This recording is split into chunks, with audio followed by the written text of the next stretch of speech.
பெரியவா சரணம். பெரியவா வானொலியின் மாலை நிகழ்ச்சிகள் ஆரம்பமாகின்றன. இன்றைய எமது நிகழ்ச்சிகள் நித்திய குரு பாதுகா பூஜா, ஸ்ரீ ரா கணபதி அவர்கள் எழுதிய புத்தகத்தின் ஒளிவடிவம், ஆன்மீக உரை, மகா பெரியவா மகிமை, உபன்யாசம். பெரியவா சரணம். பெரியவா சரணம். அடுத்த நிகழ்ச்சி நித்திய குரு பாதுகா பூஜை. शुक्लां भरदरं विष्णुं शशिवर्णं चतुर्भुजं प्रसन्नवदनं ध्यायेत् सर्वविघ्नोपशान्तये। ममोपात्त समस्त दुरितक्षयद्वारा श्री परमेश्वर प्रीत्यर्थं गुरुप्रसाद सिद्ध्यर्थं गुरुप्रीत्यर्थं गुरुपादपूजाम् अद्य करिष्ये। गुरुर्ब्रह्मा गुरुर्विष्णुर्गुरुर्देवो महेश्वरः गुरुः साक्षात् परब्रह्म तस्मै श्रीगुरवे नमः। अपार करुणासिन्धुं ज्ञानदं शान्तरूपिणं श्रीचन्द्रशेखरगुरुं प्रणमामि मुदान्वहम्। सदाशिवसमारम्भां शङ्कराचार्यमध्यमाम् अस्मदाचार्यपर्यन्तां वन्दे गुरुपरम्पराम्. எல்லோரும் குருவை பெரிவாளை தியானம் பண்ணிண்டு அர்ச்சனை பண்ணுவோம். அஷ்டோத்திரம். பெரியவா அஷ்டோத்திரம் பல அஷ்டோத்திரங்கள் இருக்கு. அதுல எளிமையா சுலபமா எது இருக்கோ அதை நான் இப்ப சொல்றேன். எல்லோரும் இதை கேட்டுண்டே திருப்பி சொல்ல முடிஞ்சுவா சொல்லி சொல்லி பெரிவாளுக்கு பாதத்துல ஒவ்வொரு புஷ்பத்தை அர்ச்சனை பண்ணலாம். ओम श्री कांची कामकोटि पीठाधीश्वराय नमः. श्रीमत् चंद्रशेखरेन्द्र सरस्वती गुरुभ्यो नमः. संन्यासाश्रम शिखराय नमः. काषाय दंडधारिणे नमः. सर्वपीठापहारिणे नमः. स्वामिनाथ गुरवे नमः. करुणासागराय नमः. जगदाकर्षण शक्तिमते नमः. सर्वचराचर हृदयस्थाय नमः. ओम भक्त परिपालक श्रेष्ठाय नमः. धर्म परिपालकाय नमः. श्री जयेन्द्र सरस्वत्याचार्याय नमः.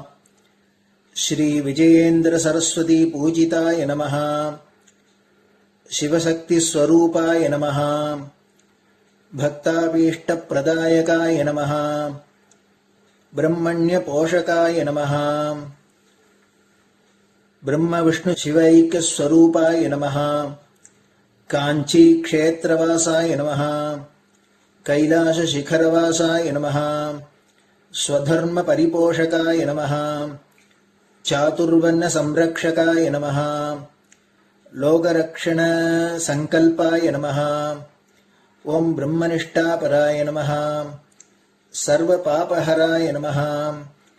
धर्मरक्षक संतुष्टाय नमः. भक्तार्पितधन स्वीकर्त्रे नमः. सर्वोपनिषत् सारज्ञाय नमः. सर्वशास्त्रगम्याय नमः. सर्वलोक पितामहाय नमः. भक्ताभीष्ट प्रदायकाय नमः. ब्रह्मण्य पोषकाय नमः. नानाविध पुष्पार्चितपताय नमः. रुद्राक्ष क्रीडधारिणे नमः. भस्मोद्दोलित विग्रहाय नमः.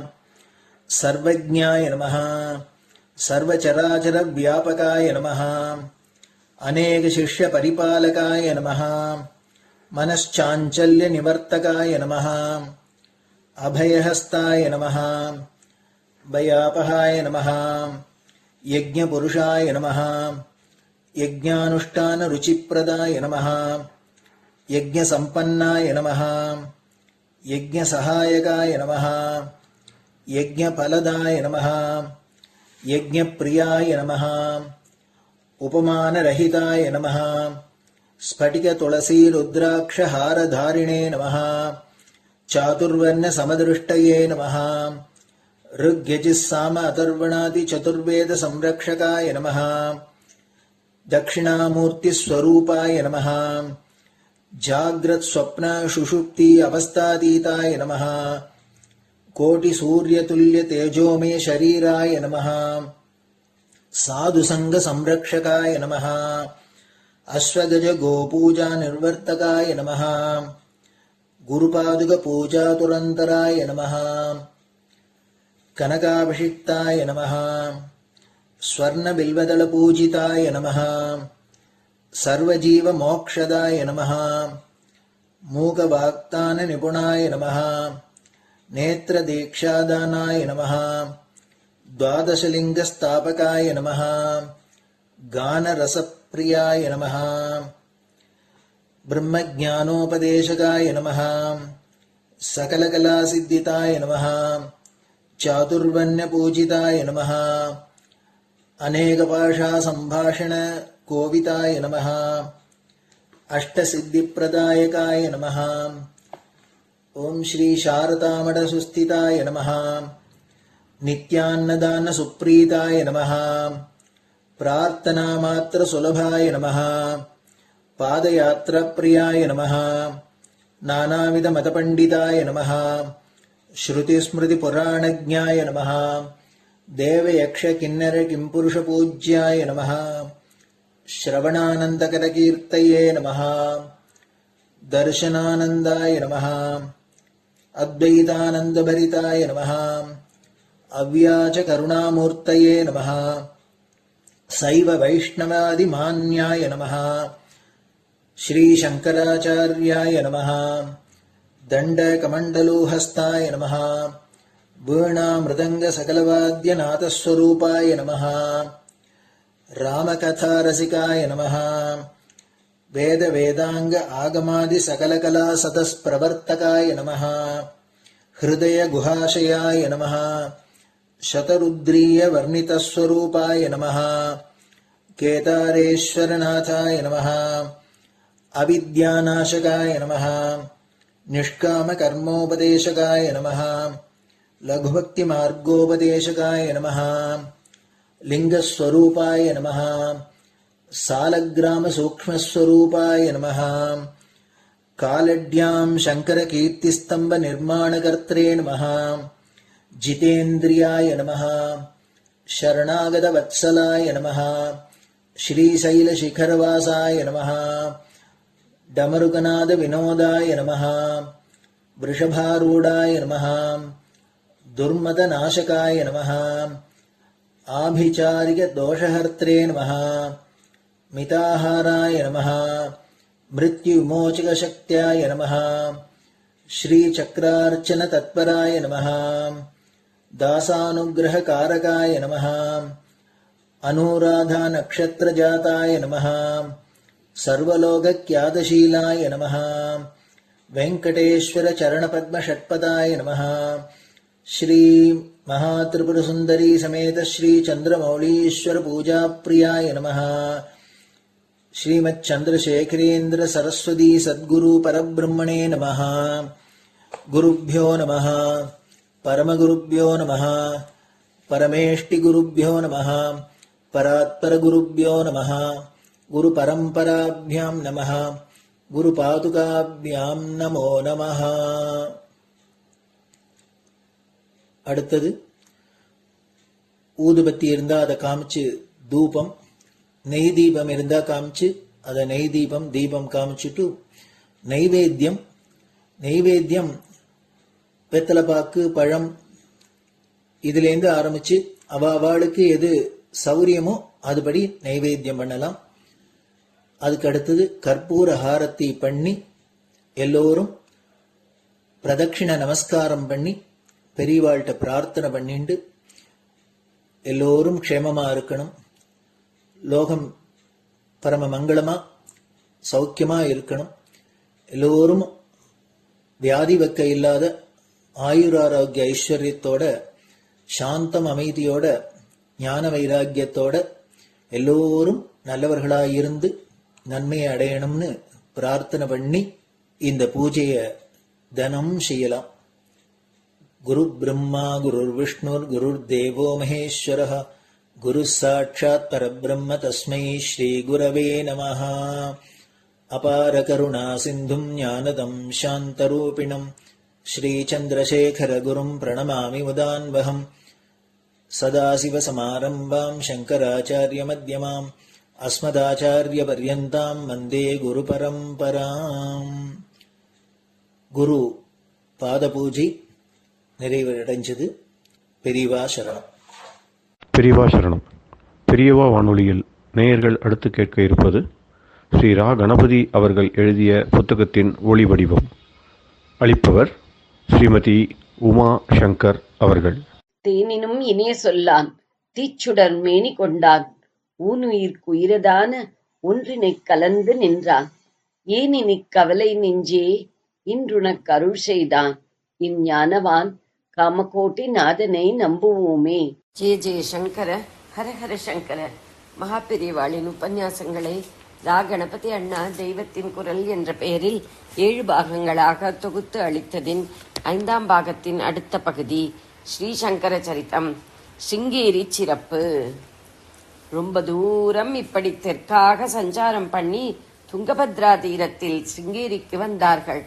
அங்கே நிறை கர்ப்பிணியாயிருந்த ஒரு தவளைக்கு வெயில் படாமல் ஒரு பாம்பு குடைபிடித்துக் கொண்டிருப்பதை ஆச்சாரியாள் பார்த்தார்.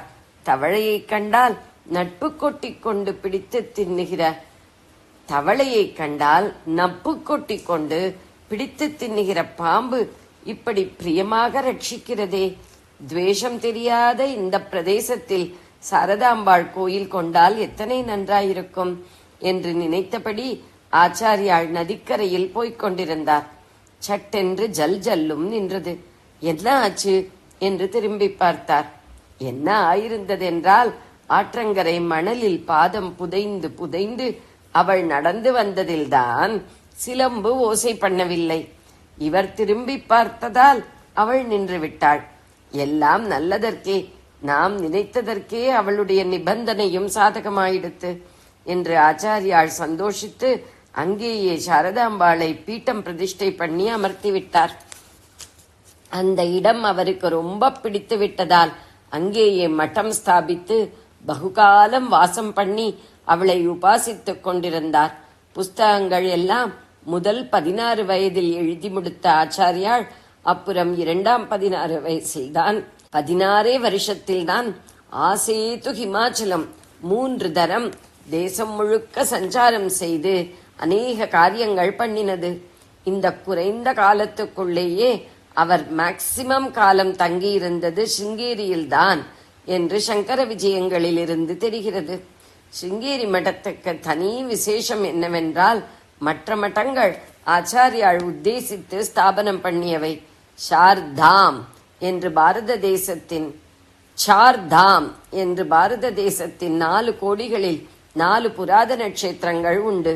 வடக்கே பத்ரிநாதம், மேற்கே துவாரகாநாதம் அல்லது சோமநாதம், கிழக்கே ஜெகநாதம் புரி, தெற்கே ராமநாதம் ராமேஸ்வரம் என்று. இவற்றில் பத்ரி, துவாரகா, புரி முதலியவற்றில் 3 பிரதான மட்டங்களை ஸ்தாபித்தார். தெற்கே மட்டும் ராமேஸ்வரத்தில் மட்டமில்லை. அதாவது தேசத்தில் 5 பிரதான மட்டங்களும் இன்னும் அநேகம் சின்ன சின்ன மட்டங்களுமாக ஆச்சாரியாள் ஸ்தாபித்ததாக தெரிவதில் ராமேஸ்வரத்தில் பிரதான மட்டம் எதுவும் அவர் அமைக்கவில்லை. சின்னதான மட்டம் அமைத்திருக்கலாம்.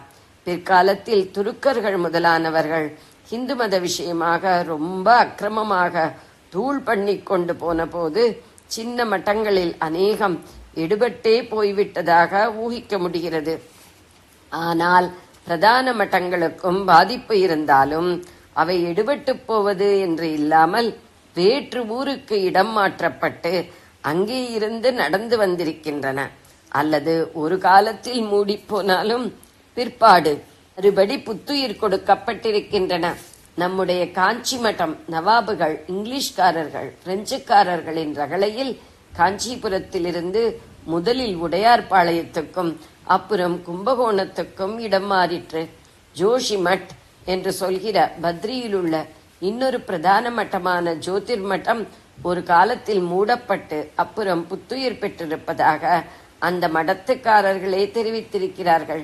ஆனபடியால் ராமேஸ்வரத்தில் பிரதான மட்டம் இருந்தால் அது இப்போது நமக்கு தெரிந்த பல நூற்றாண்டுகளாக எடுபட்டு போயிருக்காது.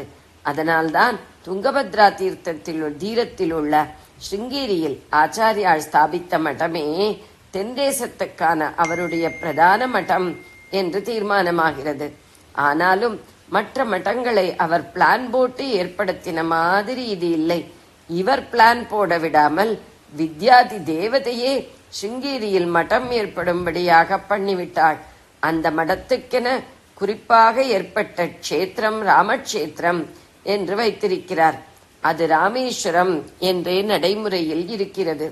அப்புறம் காஞ்சிபுரம் லோகத்துக்கே நாபி என்ற மத்தியஸ்தானமாக இருந்ததால் அங்கே மட்டஸ்தாபகம் பண்ணினார். இவை முக்கியமான மட்டங்கள். இன்னும் பலவும் ஸ்தாபித்தார். எல்லாம் அவர் உத்தேசப்படி. ஸ்ருங்கேரியில்தான் சாரதாம்பாள் தன் உத்தேசப்படி மடம் ஏற்படுத்தி கொண்டது. சுரேஸ்வரரின் தனித்தன்மையும் சிறப்பும். மீமாம்சகர்களின் பிராண புருஷராயிருந்த மண்டனமிஸ்ரர் ஆச்சாரியாளின் சிஷ்யரானது வேதாந்த மதத்தின் புனருத்தாரணத்துக்கு பெரிய பலம் கொடுத்தது. ஆனாலும் மனுஷ சுபாவம் எத்தனை பெரியவர்களையும் எப்படி கொஞ்சமாவது ஆட்டி வைத்து விடுகிறது என்று தெரிவிப்பது போல ஆச்சாரியாளின் மற்ற சிஷ்யர்களே அவரை சுரேஸ்வராச்சாரியாளை கொஞ்சம் சந்தேக கண்ணோடு பார்த்ததாக சங்கர விஜயங்களில் இருக்கிறது. அவர் ஆச்சாரியாளின் ஷாரீரக பாஷ்யத்துக்கு பிரம்மசூத்திரத்துக்கு ஷாரீரக மீமாம்சா என்றும் பெயராதலால் ஆச்சாரியாளின் சூத்திர பாஷ்யம் சாரீரக பாஷ்யம் என்றும் கூறப்படும். சரீரத்திலிருந்து பிரித்து அதற்கு உட்பொருளான ஆத்மாவை சொல்வதால் ஷாரீரகம். வார்த்திகம் எழுத ஆரம்பித்ததாகவும் அப்போது மற்ற சிஷ்யாள் என்ன இருந்தாலும் இவர் ரொம்பவும் தீவிரமான பூர்வ மீமாம்சகராக இருந்தவர்தானே, வாதத்தில் தோற்று போனதால் வழியில்லாமல் ஆச்சாரியாளிடம் சிஷ்யராகிவிட்டாலும் அந்தரங்க பூர்வமாக அத்வைத வேதாந்தத்தில் இவருக்கு ஈடுபாடு இருக்குமோ இருக்காதோ. நம்மெல்லாம் மாதிரி பிரம்மச்சரியத்திலிருந்தே சந்நியாசத்திற்கு வராமல் பகுகாலம் குடும்ப வாழ்க்கையில் இருந்த இவருக்குள் ஞான தத்துவம் ஏறி இருக்குமா? அதனாலே ஆனஸ்டாக எழுதாமல் தன்னுடைய பழைய சித்தாந்தத்துக்கே இடம் கொடுக்கும்படி ஏதாவது ட்விஸ்ட் கிஸ்ட் பண்ணி எழுதிவிடப் போகிறாரே என்று ஆச்சாரியாளிடம் சொன்னார்களாம். ஆச்சாரியாள் மனசில் ஒன்றை நினைத்துக் கொண்டு ஆனால் சும்மா இருந்து விட்டார். சுரேஸ்வராச்சாரியாள் காதுக்கே விஷயம் எட்டி அவர் நாம் எழுத வேண்டாம் என்று இருந்து விட்டார். அப்புறம் ஒரு நாள் அவர் ஆச்சாரியாளிடம் வந்து தங்களுக்கு குருதட்சிணை தரணும் என்று இருந்தது. தாங்களோ பணத்தை தொடாதவர், நானும் சொத்து சுதந்திரம் எல்லாம் விட்டவன், என்ன தருவது என்று இருந்தது. அப்புறம் என்னவோ யோசித்து ஏதோ ஒன்று கொண்டு வந்திருக்கிறேன், இதுதான் என்று சொல்லி ஒரு சுவடிக்கட்டை ஆச்சாரியாள் பாதத்தில் வைத்து நமஸ்காரம் பண்ணினார். இது நைஷ்கர்மிய சித்தி என்ற புஸ்தகம். பரம கர்மானுஷ்டாதாவாக இருந்தவர் எல்லா காரியமும் போய் சும்மா இருப்பதுதான் மகா சித்தி, அதுதான் மோட்சம், அதுதான் வேதாந்த முடிவு என்று விவரித்து எழுதியிருந்த புஸ்தகம். ஆச்சாரியாளின் மனசில் நினைத்ததுதான் சுரேஸ்வரருக்குள் புகுந்து மற்ற சிஷ்யர்கள் அவருடைய ஆனஸ்டியை தெரிந்து கொள்ளும்படியாக இப்படி எழுத பண்ணினது. ஆனாலும் அவர் எடுத்த உடனேயே தடை ஏற்பட்டதால் அப்புறமும் சாரீரிக வார்த்திகம் எழுதவே இல்லை. ஆச்சாரியாளும் மற்ற சிஷ்யாளும் ஆசைப்பட்டதன் பேரில் ஆச்சாரியாளின் உபனிஷத் பாஷ்யங்களில் 2 மாத்திரம் வார்த்திகம் எழுதினார். ஒன்று தட்சிணத்தில் பெருவாரியாக வழக்கில் உள்ள கிருஷ்ண யஜுர்வேதத்தை சேர்ந்த தைத்திரீயம், இன்னொன்று வடக்கே ரொம்ப அனுஷ்டானத்தில் உள்ள சுக்ல யஜுர்வேதத்தை சேர்ந்த பிருகதாரண்யகம். ஆச்சாரியாளின் தட்சிணாமூர்த்தி ஸ்தோத்திரத்திற்கும் அவர் உரை எழுதியிருக்கிறார். மானசோல்லாசம் என்று பெயர். சுரேஸ்வராச்சாரியாளை இந்த காஞ்சி மட்டம், ஸ்ருங்கேரி மட்டம், துவாரகா மட்டம் ஆகிய 3 தங்கள் ஆச்சாரிய பரம்பரையில் சொல்லிக் கொள்கின்றன. தம் மடத்து சரித்திரத்தை ஆழ்ந்து பார்த்தால், நம் மடத்து சரித்திரத்தை ஆழ்ந்து பார்த்தால் சுரேஸ்வராச்சாரியாளுக்கு பீடாதிபத்திய அந்தஸ்து இருந்தாலும் அவரோடு கூடவே சர்வஜாத்மர் என்ற இளம் பிரம்மச்சாரி இளவரசு பட்டம் மாதிரி இருந்து கொண்டு சாஸ்திரிய காரியங்கள் எல்லாம் பண்ணி வந்ததாக தெரியும். அதாவது சுரேஸ்வரரின் மேல் பார்வையில் சர்வஜாத்மர் இருந்தார் என்று தெரியும். அவர் சித்தியடைந்த பிறகு சர்வஜாத்மரே பீட்டாதிபதியாக முழு பொறுப்பும் எடுத்துக் கொண்டிருக்கிறார். இதை வைத்து ஆலோசித்து பார்த்தால் 3 மட்டங்களிலுமே இப்படி சுரேஸ்வரரை அத்தியட்சகராக ஆச்சாரியால் நியமித்து அவருக்கு உட்பட்டு வயசில் சின்ன இன்னொருவர் வைதிகாசாரங்கள் முக்கியமாயுள்ள எல்லா காரியமும் பண்ணும்படி வைத்திருக்கலாம் என்று தோன்றுகிறது. செக்யூலர் உலகியல் விஷயமான நிர்வாக பொறுப்பு முழுக்க சுரேஸ்வரரிடமும் சாஸ்திரத்துக்கு மேலே போன கட்டத்தில் ஞானோபதேசமும் அவர் பண்ணுவது, சாஸ்திராச்சாரங்களின் படியான அநேக காரியங்கள் இன்னொருவர் செய்வது என்று வைத்திருக்கலாம்.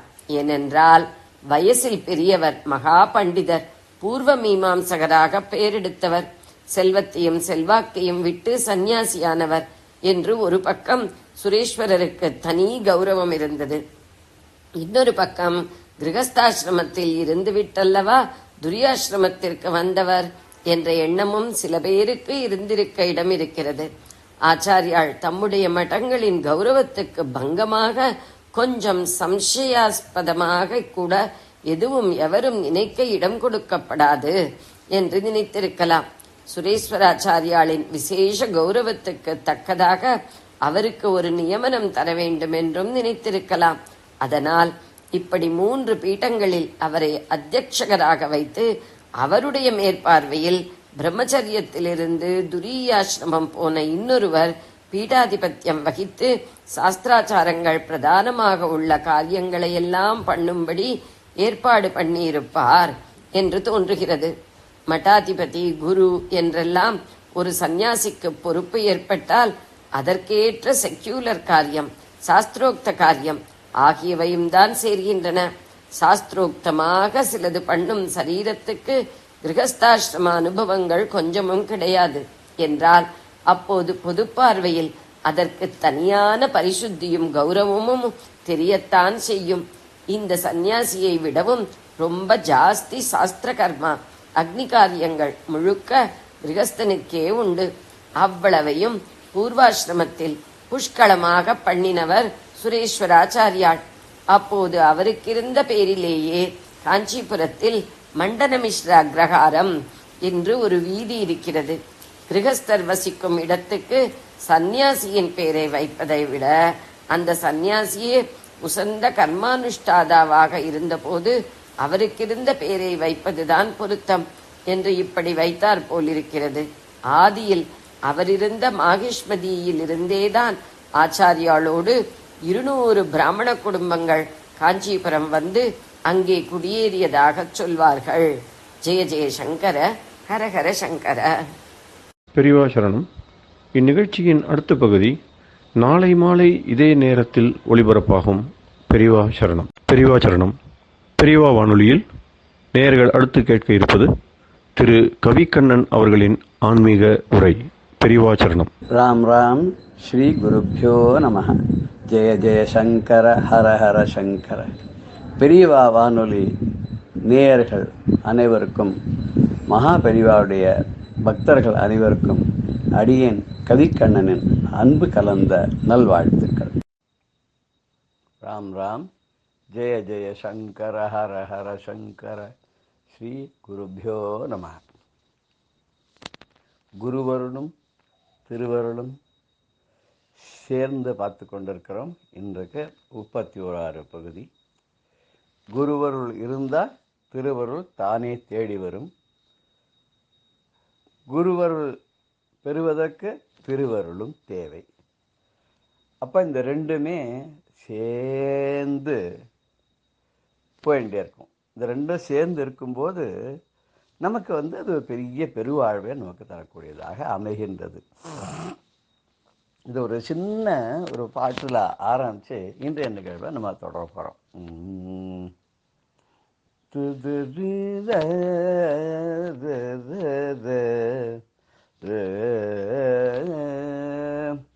நல்வழி சொல்வேன் கேளீர், உலகில் நல்வழி சொல்வேன் கேளீர். உலகில் நலமுடன் வாழவும் நற்கதி எய்தவும் நல்வழி சொல்வேன் கேளீர். உலகில் நலமுடன் வாழவும் நற்கதி எய்தவும் நல்வழி சொல்வேன் கேளீர். புல்லியர் உறவை தவிர்த்திடுவோம் நாம்.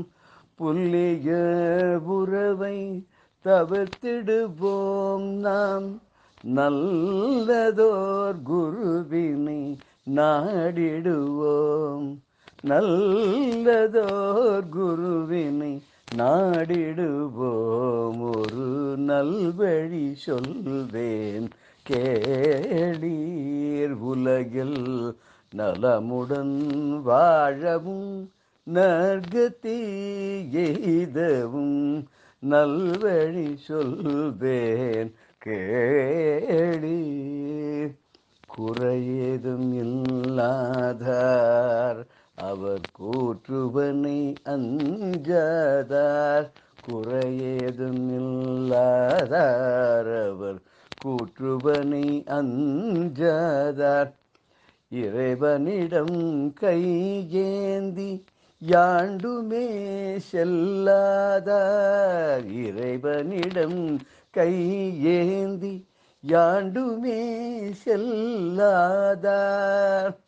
சிறைப்படு இக வாழ்வில் சிக்காது உழல்வாரே. சிறைப்படு இக வாழ்வில் சிக்காது உழல்வாரே. மறையுணர் குருநாதன் மலரடி மறவாதார்.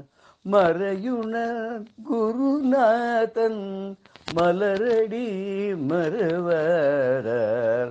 சிறைப்படு இக வாழ்வில் சிக்காது உய்வாரே. மறையுணர் குருநாதன் மலரடி மறவாதார். நல்வழி சொல்வேன் கேளீர். உலகில் நலமுடன் வாழவும் நற்கதி எய்தவும் நல்வழி சொல்வேன் கேளீர். ஒரு நல்ல வழி சொல்கிறேன் கேளுங்கோ. உலகத்தில் சந்தோஷமாக வாழறதுக்கு நல்ல கத்தி அடையிறதுக்கு என்ன பண்ண? கெட்ட வாழை தீய வாழுடைய நல்லெண்ணம் இல்லாத வாழ் மற்ற வாளுக்கு எப்போதும் கெடுதல் பண்ணக்கூடியவா அவளுடைய உறவெல்லாம் தவிர்த்து விட்டு ஒரு நல்ல குருவை நாடினோம்னா நமக்கு ரொம்ப சுலபமாக ஒரு கடை தேர்வதற்கு ஒரு நல்ல வழி அப்படின்னா, அப்படி குருவை நாடி தேடி அடைஞ்சுட்டா அவளுக்கு என்னன்னா குறையே இருக்காது. யமனுக்கும் பயப்பட மாட்டா. கடவுள்கிட்ட கூட இது வேணும் அது வேணும்னு கேட்டுட்டு போக மாட்டா. எல்லாத்தையும் குருவே கொடுத்துட்றாருங்கிறதுனால அப்படி வேதங்களை எல்லாம் உணர்ந்த உபனிஷத்துக்களையாம் அடைந்த சாஸ்திரங்களை எல்லாம் இருந்து ஒரு விற்பனராக கூடிய அந்த குருநாதருடைய மலர் பாதங்களை மறவாமல் இருக்கக்கூடியவர்கள்லாம் இந்த இக வாழ்க்கையில் சிறைப்பட்டு சிக்காமல் தப்பித்து கொண்டு பரகதி பெறுவார்கள் அப்படின்றதாக இந்த பாடலை நம்ம பார்க்குறோம். அப்படி பல சீடர்கள் குருவினுடைய அருளால் நல்ல கதி அடைஞ்சிருக்கா. நம்ம போன வாரத்தில் ஸ்ரீ ராமானுஜருடைய வைபவத்தை ஒரு சிறிய அளவில் ஒரு பெரிய கடலிலேருந்து ஒரு கையளவு நீர் கொண்டு வந்து நம்ம அனுபவிக்கிற மாதிரி நம்ம பார்த்தோம். இன்றைக்கி அவருடைய சிறந்த சீடர்கள் என்று சொல்லக்கூடியவாழ்ல சில பேரை பற்றி நம்ம பார்க்கலாம். எல்லாரையும் கவர் பண்ண முடியாது, அவருக்கு நிறைய சீடர்கள் வந்திருக்கா. ஒரு 4-5 பேரை நம்ம பார்க்கலாம். இதில் ரொம்ப அதிசயம் என்னென்னா அவருடைய குருவே அவர்கிட்ட சீடர் ஆகிட்டார். அது சொன்னேன் இல்லையா, முதல்ல ஆரம்ப காலத்தில் யாதவ பிரகாஷர்னு ஒரு ஆச்சாரியன்ட்ட படித்தார். அவர்கிட்ட ஒரு அபிப்பிராய பேதம் அவர் வெளியில் வந்துவிட்டார். பிற்காலத்தில் ராமானுஜர் ஆச்சாரியனாகி இந்த வைணவ சம்பிரதாயத்துக்கு ஒரு தனியான ஒரு சிறப்பான ஒரு இடத்தை அடையும்படியாக செஞ்சார். அந்த சமயத்தில் அந்த யாதவ பிரகாஷர் ரொம்பவுமே சந்தோஷப்பட்டு தானும் அந்த பாதையிலே செல்ல வேண்டும் என்று விரும்பி ராமானுஜருக்கே சீடராகிவிட்டதாக சரித்திரம் சொல்கிறது. அது மாதிரி அந்த யாதவ பிரகாசருடைய ரொம்ப பரமசிஷ்யரான இன்னொருத்தர் கூட, அவர் பேர் எம்பார் அப்படின்னு பேர். அவர் முதல்ல யாதவ பிரகாசருடைய சிஷ்யராக இருந்தபோது ஒரு சைபத்தில் தான் இருந்திருக்கார், அவர் அத்வைத்தியாக தான் இருந்திருக்கார். அதுக்கப்புறம் அவருமே ரொம்ப ஆசைப்பட்டு தன்னோட குருக்கிட்டையும் பர்மிஷன் வாங்கிட்டு அவர் வைஷ்ணவத்தை தழுவணும்னு சொல்லி ராமானுஜருடைய சீடராக ஆனார் அப்படின்னு சொல்கிற ஒரு வழக்கம் உண்டு. ராமானுஜருக்கு எப்பவுமே சுவாமிகள் அப்படின்னு வரும்போது அவள் பவித்திரம் தண்டம் அப்படின்லாம் எடுத்துன்னு போவா. ராமானுஜருக்கு பவித்திரம் என்று சொல்லக்கூடியவரா யாருன்னா கூரத்தாழ்வாருங்கிற சிஷ்யர். தண்டம் அப்படின்னு சொல்றது முதலியாண்டான் அப்படின்னு சொல்லக்கூடியவர் தான் அவருக்கு தண்டமாக இருந்திருக்கார். முதலியாண்டான் ரொம்ப நெருக்கமான சிஷ்யராக இருந்திருக்கார். கூரத்தாழ்வார் அதே மாதிரி ரொம்ப நெருக்கமான சிஷ்யராக இருந்திருக்கார். இதில் உறங்காவிலின்னு ஒருத்தர், அவரை பற்றியும் நம்ம தெரிஞ்சுக்கணும். இந்த உறங்காவில்லிங்கிற பெரிய மல்லர். அவர் எந்த வகுப்பை சேர்ந்தவர், ரொம்ப பெரிய பெரிய பெருமை வாய்ந்த உயர்குடி மக்கள்லாம் சொல்ல முடியாத ஒரு மல்லன் அவர். அவருடைய சகதர்மிணி ரொம்ப அழகாக இருப்பலாம். அவருடைய அழகில் மயங்கி அவர் என்ன பண்ணுவாரான்னா, அவள் போகும்போது அவளுக்கு முன்னாடி பெரிய பட்டு வஸ்திரத்தை கீழே போட்டு அது மேலே அவளை நனுத்தி அழைச்சின்னு போகிறான். ஏன்னா அவள் கால் புண்படக்கூடாது தரையில் பட்டுன்னு அவளுக்கு பட்டு கொடை பிடிச்சின்னு போகிறான். இப்படி போகிறதெல்லாம் பார்த்து ஊர்ஜனங்கள்லாம் ரொம்ப கேலி கிண்டல்லாம் பண்ணாலாம். ஒரு நாளைக்கு ராமானுஜர் என்ன பண்ணாராம், அவரை பார்த்து கூப்பிட்டாராம், இங்கே வாப்பா அப்படின்னு. அம்மா இது என்னது, அவளுக்கு போய் நீ கொடை பிடிச்சுன்னு போகிற, அவளுக்கு பட்டு வஸ்திரத்தை முன்னாடி விரிச்சுட்டு போறியேன்னு. சரி, இது மாதிரி அழகிய உலகத்தில் பார்க்க முடியுமா? அவளுடைய கண்ணழகு யாருக்காவது இருக்க முடியுமா? அவளுடைய அழகில் வாங்கி போயிருக்கேன். அவள் என்னை விரும்பி மணந்து என்னுடைய மனைவியாக இருந்து எனக்கு தொண்டு செய்கிறான்னு எவ்வளோ பெரிய காரியம் இல்லையா? அதுக்கு நன்றி கடனாக தான் நான் பண்ணுறேன் அப்படின்னு சொன்னாராம். சொன்னோடனே அப்போ ராமானுஜர் சொன்னாராம், இதை விட அழகான கண்களை உடைய ஒருத்தரை உனக்கு காமிச்சாக்க நீ என்னோட வருவியா அப்படின்னு கேட்டால் சரிங்கிறார். மறுநாளைக்கு அவர் ஸ்ரீரங்கத்துக்கு உள்ள அழைச்சின்னு போய் அவர் சுவாமி தரிசனம் பண்ணி வைக்கிறார். பெருமாளுடைய தரிசனத்தை பண்ணி வச்ச உடனே அந்த பெருமாளுடைய கண் அழகை பார்த்து மயங்கி போய் உடனே அந்த உறங்காவில்லிங்கக்கூடிய அந்த மல்லன் அடுத்த க்ஷணமே ராமானுஜர் காலில் விழுந்து தன் மனைவி பொன்னாச்சி அவளோட சேர்ந்து ராமானுஜர் சீடராக ஆயிட்டான்னு சொல்லுவாள். அதுக்கப்புறம் ராமானுஜருக்கு தொண்டு செய்வதே அவருடைய முதல் வேலையாக இருந்தார். ராமானுஜர் கூட ஒரு நல்ல கூரத்தாழ்வார் மாதிரி ஒருத்தர், அவரை தோளில் கை போட்டுட்டு காவேரியில் இறங்கி குளிச்சுட்டு மெல்ல வரும்போது இவருடைய நம்ம உறங்காவில்லியுடைய தோளில் தான் கை போட்டு மேலே வருவாராம். அதாவது ஜாதி மதத்தெல்லாம் கடந்தது பக்தின்னு இருந்து பெருமாளை மனசில் எப்போ நினைச்சுட்டு இருக்கிறவா தான் வசதி. அவள் பெருமானுடைய பக்தர்கள் அப்படின்றதுனால அவள் தான் எல்லா ஜாதியும் கடந்த உத்தமர்கள் அப்படின்னு அவருடைய எண்ணம். கூரத்தாழ்வாரை பற்றி சொல்லணுன்னா அவர் அந்தணர் குலத்தை சேர்ந்தவர்னு சொல்கிறார். பெரிய தான தர்மங்கள்லாம் பண்ணிட்டு இருந்திருக்கார். பெரிய அவர் சீரும் சிறப்பமாக ஒரு ராஜா மாதிரி வாழ்ந்துருக்கார். அவர் ராமானுஜர் கிட்ட ரொம்ப ஈடுபாடு கொண்டு அவருடைய சீடராக இருந்தார் சொல்லுவார். ராமானுஜர் 17 தடவை திருக்கோஷ்டி நம்பிகள்கிட்ட போய் அவர்கிட்ட உபதேசம் வாங்க போகிற போது இவரும் கூட கூட போவார். இந்த 18வது முறையும் போயிருக்கார். போகும்போது அப்போ வெயிலே அவர் நின்றுண்டு காத்தாலேருந்து மத்தியானம் வரைக்கும் ஆச்சாரியன் வருவான் காத்திருந்த போது அப்போ ஒரு உடம்பெல்லாம் இதுவாக போயிடுமேன்னு சொல்லிட்டு அவர் கீழே ஆச்சாரியன் நமஸ்காரம் பண்ணும்போது தன்னுடைய மேல் துண்டு எடுத்து கீழே விரித்து இது மேலே நீங்கள் நமஸ்காரம் பண்ணுங்க, உங்கள் உடம்பு இந்த மணலில் பட்டு வீணா போயிடுனாராம். அப்பேற்பட்டவர். இன்னொரு கதை கூட சொல்லுவா, அது எவ்வளோ தூரம் அதுக்கு அது பெருமைன்னு தெரியாது. ஒரு சமயம் ஆற்றை கடந்து போகும்போது ஆற்றில் கொஞ்சம் நிறைய தண்ணி இருந்தது. ராமானுஜர் தன்னுடைய பாதுகைகளை இவர்கிட்ட கொடுத்து இது பத்திரமா எடுத்துன்னு வா, அந்த கரையில் கொடு, நதியில் செருப்பு போட்டுன்னு கடக்கக்கூடாதுன்னு.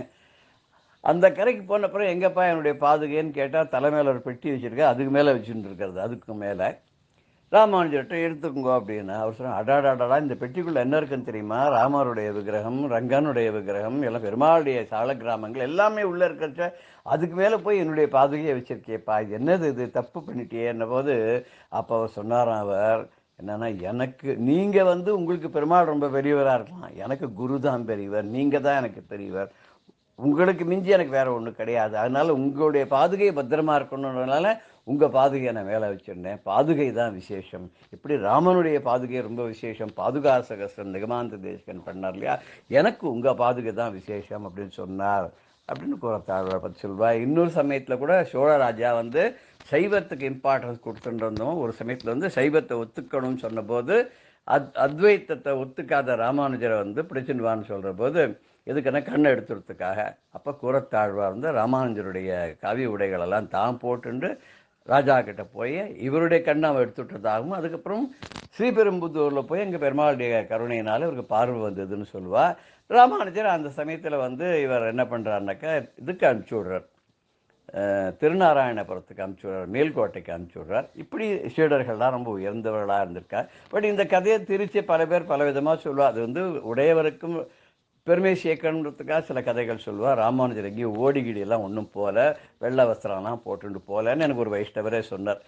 சீடர் வந்து என்ன பண்ணார்னா குருவுக்கு முன்னாடியே தானே அந்த குருவனுடைய ஆடைகளை அணிந்து கொண்டு தான் ராமானுஜர்னு போயிட்டு குருவை காப்பாற்றுறதுக்காக போனார்னும், மற்ற சிஷ்யாவோட இவரை வந்து திருநாராயணபுரத்துக்கு அனுப்பிச்சிட்டார்னு தான் கதை சொல்கிறார். நம்ம அப்படி செவி வழியாக வரும்போது பல கதைகள் பலவிதமாக உருமாறி நம்ம அவளுக்கு பெருமை சேர்க்கிறோம்னு சொல்லி அந்த பேரில் வந்து மற்றவா வந்து அதை ஏளனம் பண்ணக்கூடிய மாதிரியான சில நிகழ்வுகளெல்லாம் நம்ம சொல்லிடுறோன்னு தான் உண்மை. அப்படி பெரிய மகான்களை பற்றி நம்ம வந்து எதுவுமே சொல்லாத இருந்து அவள் சொன்னதை நம்ம ஃபாலோ பண்ணாலே போகிறோம். அதுவே அவளுக்கு நமக்கு பெருமை சேர்க்கிறதா இருக்கும். இப்படி இன்னும் பல மகான்களை பற்றியும் பல குருமார்களை பற்றியும் அவருடைய சீடர்களை பற்றியும் வருகின்ற வாரங்களை நம்ம பார்க்க இருக்கிறோம். ஜெய ஜெய சங்கர ஹர ஹர சங்கர ஸ்ரீ குருபியோ நம. ராம் ராம். பெரியவா சரணம். இந்நிகழ்ச்சியின் அடுத்த பகுதி நாளை மாலை இதே நேரத்தில் ஒளிபரப்பாகும். பெரியவா சரணம். பெரியவா சரணம். அடுத்த நிகழ்ச்சி மகா பெரியவா மகிமை உபன்யாசம். வழங்குபவர் பிரம்மஸ்ரீ கணேச சர்மா அவர்கள். அபார கருணா சிந்தும் ஞானதம் சாந்தரூபிணம் ஸ்ரீ சந்திரசேகர குரும் பிரணமாமி முதான்வகம். 1963 வருஷம் காஞ்சி மகாபிரபு மகா பெரியவா திருடமருதூர்ல ஆச்சாரிய பாதுக பிரதிஷ்டை பண்ணிவிட்டு அங்கே 108 ஷால்வேனால ஆச்சாரிய பாதத்துக்கு அர்ச்சனை பண்ணி அதை 108 வேத வித்வான்களுக்கு பண்டிதர்களுக்கெல்லாம் பிரசாதமாக கொடுத்துட்டு அந்த யாத்திரையெல்லாம் முடிச்சுட்டு கும்பகோணம் வந்தா. 1963 வருஷம் டிசம்பர் மாதம் கும்பகோணத்தில் ஒரு வேதபாஷ்ய காலேஜ் ஆரம்பிக்கப்பட்டது, வேதபாஷ்ய கல்லூரி. அதை இனாகிரேட் பண்ணுறதுக்காக, அதை ஆரம்பிக்கிறதுக்காக பெரியவா வந்தா. இந்த வேதபாஷ்ய காலேஜ் எப்படி வந்தது அப்படின்னா அதுக்கு ஒரு பெரிய சுவாரஸ்யமான பின்னணியில் ஒரு கதை. கும்பகோணத்தில் வேதம், வேத பாஷ்யம், இந்த சாஸ்திரங்கள்லாம் யார் வளர்த்தா, அது வளர்றதுக்கு யார் முக்கிய காரணமாக இருந்தா அப்படின்னு பார்த்தாக்க இந்த நிகழ்ச்சியை சொல்ல போகிறேன். இதை கேட்டு உங்களுக்கு கடைசியில் எல்லாருக்குமே ஒரு பெரிய ஆச்சரியமாக இருக்கும். இது ஆச்சரியப்பட்டு மட்டும் பிரயோஜனம் இல்லை, இது நமக்கு ஒரு ஊக்கமாக இருக்கணும். எப்படி சின்சியராக நம்ம ஒரு காரியத்தில் பணியில் ஈடுபடுறதே இருக்கணும் அப்படிங்கிறதுக்கு இதெல்லாம் ஒரு முன்னுதாரணமாக இருக்க போகிறது. இதுக்கு முக்கிய காரணமாக இருந்தவர் டாக்டர் லக்ஷ்மிகாந்த சர்மா அப்படிங்கிற ஒரு பக்தர். பரம வைதிகர், நித்திய அக்னிஹோத்திரம்லாம் பண்ணியிருந்தவர். கும்பகோணத்தில் ராஜா வேத பாடசாலை அப்படின்னு இருக்கு, அதை நிர்வாகம்லாம் பண்ணியிருந்தார். இதெல்லாம் பிற்காலத்தில் அப்போ 1961 63 வருஷம் வரைக்கும் கும்பகோணத்தில் ஒரு சப் ஜட்ஜ் இருந்தார். இந்த கோர்ட்டில் டிஸ்ட்ரிக்ட் ஜட்ஜு, சப் ஜட்ஜு அதெல்லாம் இருப்பா இல்லையா, அதில் ஒரு சப் ஜட்ஜ் இருந்தார். 1961 63 வருஷம் வரைக்கும் கும்பகோணத்தில் சப் ஜட்ஜ் ஒருத்தர் இருந்தார். அவர் ஒரு நாளைக்கு என்ன பண்ணினார், 1961 வருஷம் இந்த வருஷ கடைசியில் தன் ஆஃபீஸ்லேருந்து ஒரு குமாஸ்தாவை அனுப்பிச்சு இந்த லக்ஷ்மிகாந்த சர்மா வீட்டில் போய் அவரை அழிச்சுன்னு வச்சுன்னு தான் பார்க்கணும் அப்படின்னு. பொதுவாக இந்த லக்ஷ்மிகாந்த சர்மா அவரோட அனுஷ்டானம் உண்டு, அது உண்டு, அப்படி இருப்பதே வழிய இந்த வெளியில் போய் அவளை பார்த்து இவாளை பார்த்து இந்த பொது காரியங்களில் ஈடுபட்டு அவருக்கு பழக்கம் இல்லை, அதில் அவருக்கு விருப்பமும் இல்லை அப்படின்னு வேணா சொல்லலாம். அப்படி இருந்தவர் ஒரு சப்ஜெக்ட் கூப்பிடுறார் அப்படின்னு வந்து கோர்ட்லேருந்து கூப்பிட்டா அவருக்கு என்ன ஏதுன்னு புரியல. அவர் எதுக்கு நம்மளை கூப்பிடணும், நமக்கு அவருக்கு என்ன சம்பந்தம் அப்படின்னு இவருக்கு புரியல. இருந்தாலும் ஒரு சப்ஜெக்ட் கூப்பிட்டுருக்கிறதுனால மரியாதை நிமித்தமா போய் பார்க்கணும்னு பார்க்கறதுக்கு போனார். அப்ப போறதே அந்த சப்ஜெக்ட் சொன்னார். இவரை ரொம்ப மரியாதையோட வரவேற்று அவர்கிட்ட ரொம்ப பிரியமா பேசினார். அப்ப சொன்னார், பல சேரிட்டிஸ் இருக்கு, தர்ம ஸ்தாபனம் இருக்கு, அறக்கட்டளைகள்லாம் இருக்கு. இது என்ன பண்ணுவா அப்படின்னா, அப்போ அந்த டிஸ்ட்ரிக்ட் சப்ஜெக்டோட ஆளுகைக்கு உட்பட்டு அவளோட கண்ட்ரோல்ல கும்பகோணத்துல பல ட்ரஸ்ட் இருந்தது. கிட்டத்தட்ட 35 ட்ரஸ்ட் போல இருந்தது. இந்த 35 ட்ரஸ்ட்டுக்கும் ஒரு பொறுப்பு யாருக்குன்னா, இந்த கண்ட்ரோல் யார்கிட்ட இருந்ததுன்னா இந்த ஸ்கீம் ஜட்ஜ் அப்படின்பா, இந்த சப்ஜெக்ட் அவள்கிட்ட இருந்தது. அதை உத்தேசிச்சு தான் இந்த சப்ஜெக்ட் இவரை கூப்பிட்டு அனுப்பிச்சிருக்க லட்சுமிகாந்த சர்மாவை கூப்பிட்டு அப்போ இந்த ட்ரஸ்ட் எல்லாம் பத்தி சொல்லி, பல உத்தமர்கள் பல தனவான்கள்லாம் தங்களோட சொத்து பத்தெல்லாம் இது மாதிரி நல்ல காரியங்கள்லாம் நடக்கணும், தொடர்ந்து நடக்கணும் அப்படிங்கிறதுக்காக இந்த தங்களோட சொத்தையே அர்ப்பணம் பண்ணி இந்த சேரிட்டிஸ் எல்லாம் ஏற்படுத்தி வச்சிருக்கா. அதெல்லாம் காலப்போக்குல பல பேர் அது கைமாறி நிர்வாகத்துல வரத்தே அது முன்ன பின்ன போயிடுது.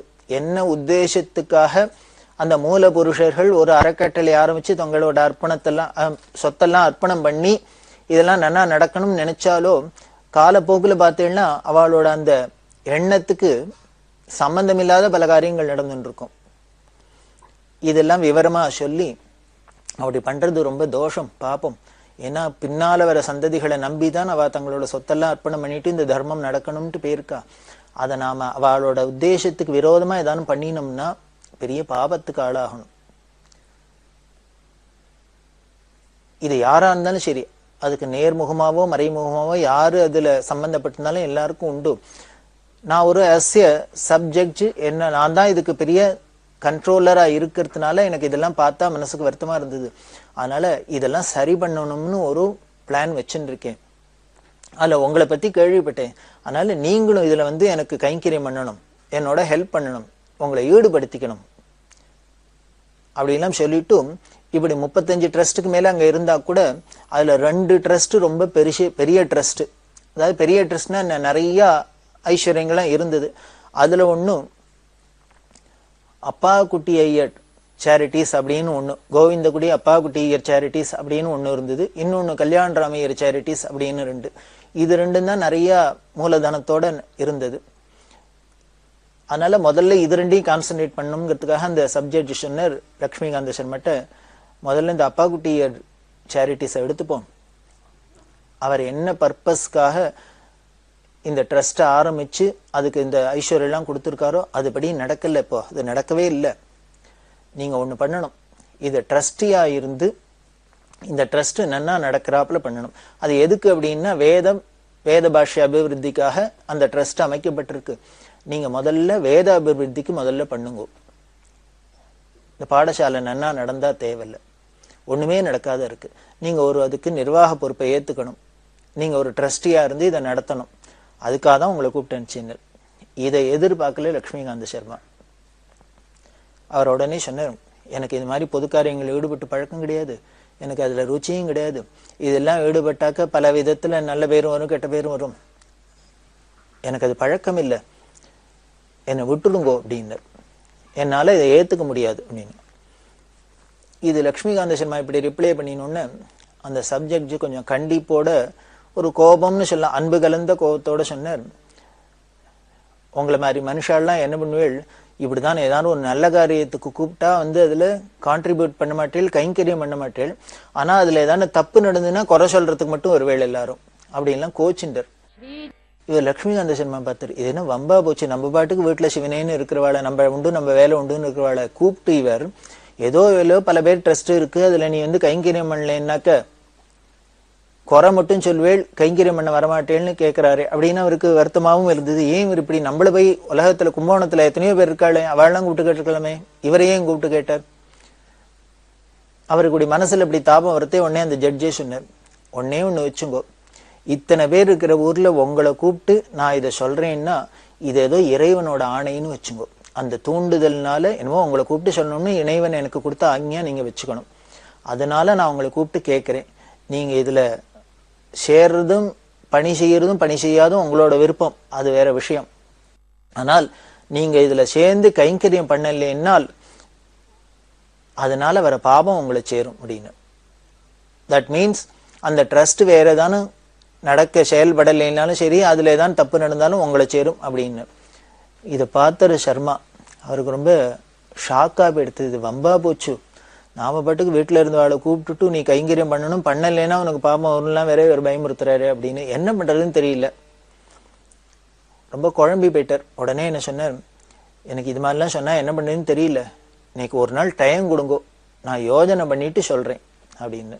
ஏன்னா பாபம் எல்லாம் பயமுறுத்துனா பயம்தானே இருக்கும் யாருக்கும் அப்படின்ட்டு வீட்டுக்கு வந்துட்டு அவரும் சொன்னார், தாராளமா டைம் எடுத்துங்க, யோஜனை பண்ணி நல்ல முடிவா சொல்லுங்க அப்படின்னு வீட்டுக்கு அனுப்பிச்சுட்டார். இவர் வீட்டுக்கு வந்தார்.